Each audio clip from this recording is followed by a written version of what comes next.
દીપડું એટેલ બિલાડી જાતિનું એક પ્રાણી. આ જાતિના જીવો દુર્લભ માનવામાં આવે છે.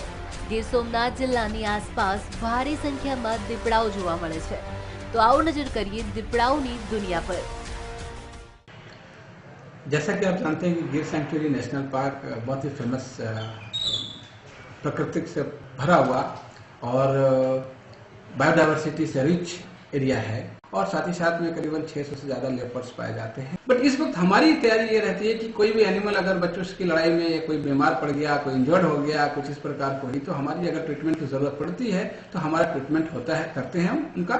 और हमारे इस तरह का व्यवस्था होता है कि एटलीस्ट इस तरह का सिचुएशंस की मॉनिटरिंग जो है हमारी इफेक्टिवली हो। માનવામાં આવે છે કે દીપડા ખૂબ જ એકલ વાયુ જીવન ગાળતી પ્રજાતિ છે. દીપડાઓ નદીઓના કૂતારમાં કે ગુફાઓમાં રહેવાનું વધુ પસંદ કરતા હોય છે, જ્યારે ગીર તથા તેની આસપાસના વિસ્તારોમાં વાડીઓ અને ખેતરોમાં પણ દીપડાના રહેણાંકો છે. जो लेपर्ड्स की जो बात है काफ़ी संख्या में पाए जाते हैं और गिर के आजू बाजू में जो है रिफेन्यू क्षेत्र में काफ़ी पाए जाते हैं। इसका एक बहुत बड़ा वजह जो है शेरडी का जो खेती होती है, शुगर कैन कल्टीवेशन, वो है।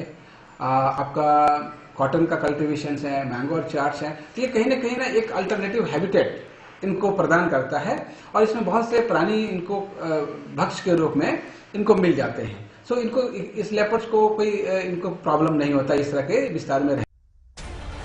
આંબાના બગીચા, શેરડીના ખેતરો તેમજ કપાસના ખેતરોમાંની દીપડાઓ ખેડૂતો માટે મિત્ર તરીકે કામ કરે છે.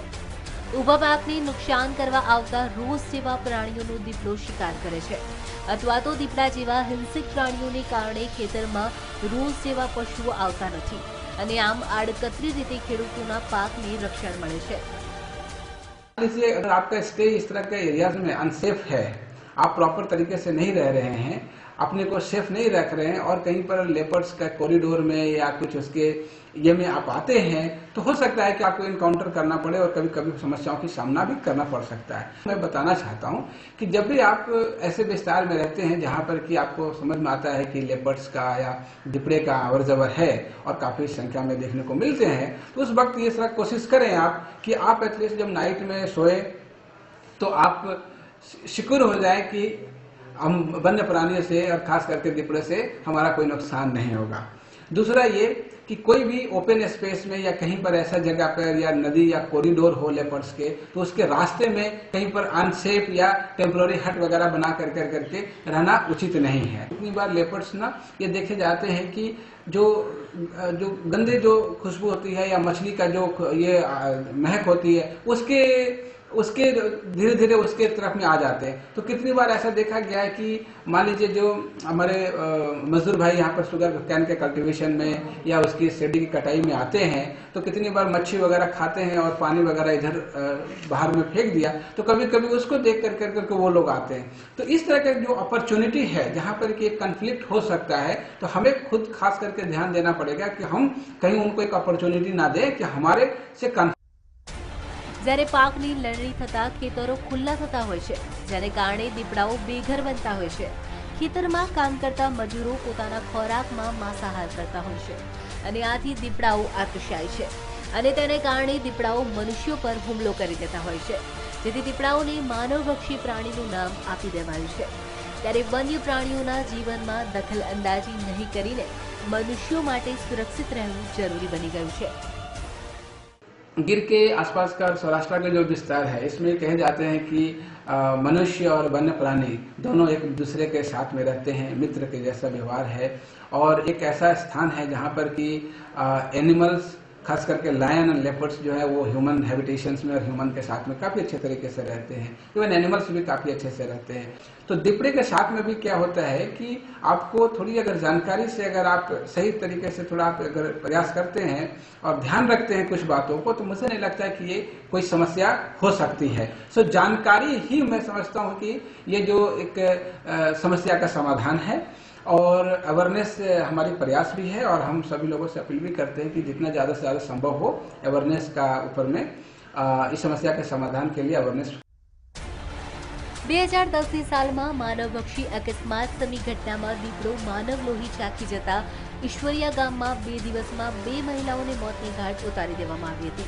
જ્યારે જૂનાગઢ વેરાવળના સંયુક્ત ઓપરેશનમાં 19 દિવસમાં 20 જેટલા અલગ અલગ દીપડાઓને પકડી પાડવામાં આવ્યા છે, જેમના મોટાભાગના દીપડાઓ માનવભક્ષી હોવાનું કારણ મળતા તેવા દીपड़ाओं आजीवन कैद में रखवामां आवता होय छे।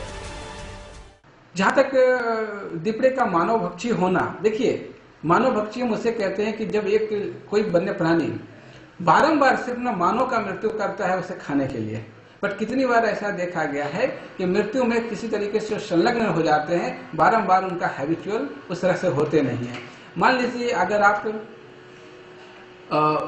उनके कॉरिडोर में है, वो पास कर रहा हो, उसको अपॉर्चुनिटी मिल रहा हो उधर से, ठीक है, रास्ते में, और कहीं पर अगर किसी तरीके से आप अनसेफ असुरक्षित अगर आप रहते हैं तो उसको अगर मौका मिलता है तो कभी न कभी वो इन्वॉल्व हो जाता है मृत्यु में, ठीक है। तो मैं ये कहना चाहता हूँ कि ये ना अपॉर्चुनिटी की बात है, ठीक है, कभी कभी ऐसा मिल गया तो ऐसा कर दिया, तो हम अगर अपने आप को बचाव करेंगे तो संभावना ऐसा है कि कोई जो दीपड़े जिसको कहते हैं कि मानव भक्षी बन गया, एक्चुअली भक्षी नहीं है, इसमें मृत्यु में संलग्न हो जाते हैं, ठीक है।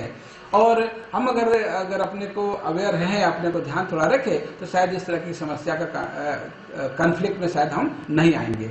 इस तरह का मैं ये कहना चाहता हूँ सभी से कि थोड़ा ये इनके हैबिटेट में थोड़ा ध्यान रखने की जरूरत है। जी, ગીર પંથકમાં 2010ની ગણતરી સમયે 600 જેટલા દીપડાઓ નોંધાયા હતા, જ્યારે છેલ્લી ગણતરી પ્રમાણે દીપડાઓની સંખ્યા બમણી થઈ હોવાના આંકડાઓ મળ્યા હતા। સામાન્ય રીતે એકલવાયુ જીવન જીવતા દીપડાઓ પોતાના નિશ્ચિત કરેલા વિસ્તારમાં રહેતા હોય છે, અને જો કોઈ અન્ય દીપડો તેના વિસ્તારમાં પ્રવેશે તો બંને વચ્ચે વિસ્તારને લઈને લડાઈ પણ થાય છે, અને આખરે કમજોર દીપડાને મેદાન છોડવાનો વારો આવે છે। ભારતમાં દીપડાની સૌથી આધુનિક સારવાર સાસણ એનિમલ કેર સેન્ટરમાં કરવામાં આવી છે। માનવ વસાહતોની આસપાસથી પકડાયેલા દીપડાઓને જંગલમાં છોડી મૂકવામાં આવે છે, તો બીજી તરફ જો દીપડો માનવભક્ષી હોય તો તેને કેર સેન્ટરમાં જ પાંજરામાં રાખવામાં આવે છે અને તેને યોગ્ય દેખરેખ રાખવામાં આવે છે। આ ઉપરાંત ઘાયલ કે બીમાર દીપડાઓ માટે અહીં યોગ્ય સારવાર અને દવાઓ પણ ઉપલબ્ધ છે, તેમજ વેટરનિટી ડોક્ટરો અને નિષ્ણાંતો દ્વારા સારવાર આપવામાં આવે છે। તેમજ જો દીપડાઓનું મોત થાય તો પોસ્ટમોર્ટમ બાદ તેના મૃતદેહને અગ્નિદાહ આપવાની સુવિધાઓ પણ અહીં ઉપલબ્ધ છે। સાસણ રેસ્ક્યુ ટીમ પણ ખૂબ જ સતર્ક અને કાર્યરત છે। દેશ વિદેશમાંથી સાસણ રેસ્ક્યુ ટીમને અનેક એવોર્ડ પણ મળેલા છે। જિલ્લામાં દીપડાના રેસ્ક્યુ માટે કોઈ પણ સ્થળેથી કોલ મળે તો આ ટીમ તુરંત જ ઘટના સ્થળે પહોંચે છે અને રેસ્ક્યુ ઓપરેશન હાથ ધરીને દીપડાને ઓછામાં ઓછા સમયમાં બચાવી કે પકડી લેવામાં આવે છે। આ ટીમ જીવના જોખમે દીપડાને બચાવીને એનિમલ કેર સેન્ટર ખાતે લાવીને જરૂરી તપાસ કરી તેને જંગલમાં છોડી મૂકવામાં આવે છે। ગીર સોમનાથ, અમરેલી, જૂનાગઢ જેવા જિલ્લાઓમાં દીપડાઓના અકુદરતી મોતનો આંકડો દિવસે ને દિવસે વધી રહ્યો છે, જે ચિંતાનો વિષય બની રહ્યો છે। જો આંકડાઓ પર નજર કરીએ તો છેલ્લા 25 દિવસોમાં 3 દીપડાઓએ અકુદરતી રીતે મોતને ભેટવાનો વારો આવ્યો છે। આ વાત પ્રાણી પ્રેમીઓમાં પણ ચર્ચાયો છે। વધુમાં પ્રાણી પ્રેમીઓના જણાવ્યા પ્રમાણે દીપડાઓને વસવાટ કરવા માટે પોતાનો વિસ્તાર નાનો પડતો હોવાના કારણે તેઓ માનવ વસાહતમાં ઘૂસી આવે છે, જેથી દીપડાઓ માટે અલગથી જ એક અભયારણ્ય અને સફારી પાર્ક બને તો તેનાથી દીપડાને જોવા આવતા મુલાકાતીઓ અને દીપડાને સુરક્ષા મળી રહે અને જોવાલાયક એક સ્થળ પણ બની શકે। ભારતમાં ગુજરાત એશિયાટિક સિંહો માટે જાણીતું છે, તેમ દીપડાઓ પણ ગુજરાતની શાન છે। ગુજરાતમાં સૌરાષ્ટ્ર પંથકમાં દીપડાઓની સૌથી વધુ સંખ્યા જોવા મળે છે।